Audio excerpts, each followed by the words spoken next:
All right, welcome to a bit of a geological detective story. We're going to look at how a few really strange, kind of out of place discoveries can completely flip the script on the origin story of an entire subcontinent. And it all kicks off with one single, really baffling question. Seriously, just think about that for a second. How on earth do fossils of giant sea creatures end up buried under the sand in one of the driest places on the planet? It just doesn't make sense, right? Well, this is the puzzle, the one that unlocks India's incredible secret past. Okay, so let's dive right into this riddle.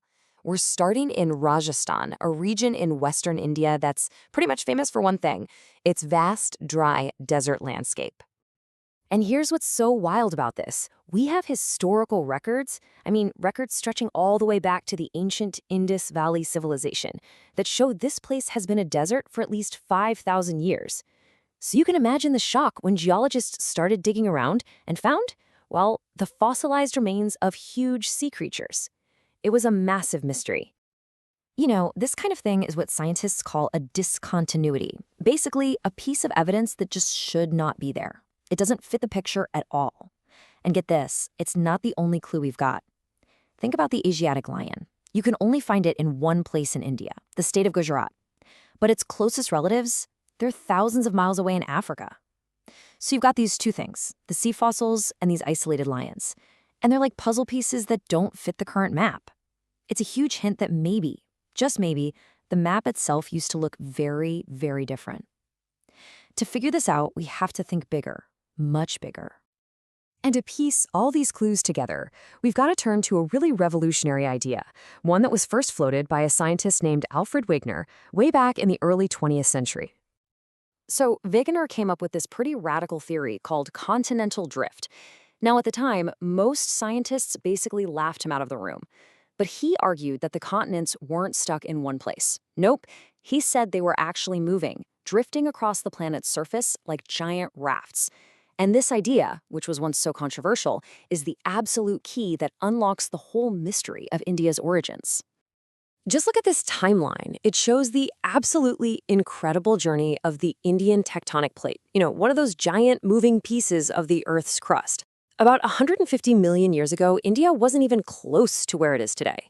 It was actually stuck to a massive southern supercontinent called Gondwanaland, all cozied up with what we now know as Africa, Australia, and Antarctica. And then it just broke free. It started this epic voyage north, drifting all by itself across an ancient ocean for millions and millions of years. So, what do you think happens when a chunk of a continent, after traveling for millions of years, finally, and I mean finally, slams into another massive landmass? Well, you get geological fireworks, to put it mildly.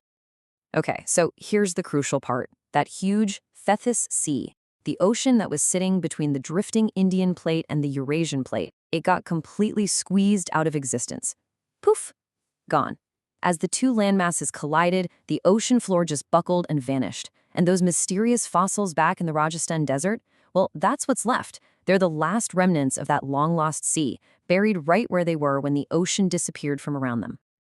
The force of this continental crash was just so immense, and with nowhere else to go, all that colliding land could only do one thing: go up. And up it went. The result? A mountain range on a scale the world had never, ever seen before. We're talking about the Himalayas. And get this, the average height of the Greater Himalayas is a staggering 6,000 meters. That's nearly 20,000 feet. And that's not the peaks, that's the average. All of it born directly from that one single collision. Now, to really put that number into perspective for you, the average height of the Himalayas is actually higher than the tippy-top, highest individual peaks of other huge mountain ranges, like the Rockies or the Alps. That is just, it's truly immense. This is exactly why geographers have a saying: the Himalayas aren't just high, they are very high. They are literally in a class of their own. This is the roof of the world, forged in what was probably the most powerful geological event of the last 100 million years. But here's the thing. This ancient collision, it didn't just create mountains. It literally created the India that we all recognize on the map today. It all happened like this incredible chain reaction. So first, you get the collision, which pushes up the Himalayas. Then these brand new mountains become the source for powerful rivers. Over time, these rivers start flowing down, and as they go, they carry all this nutrient-rich silt with them.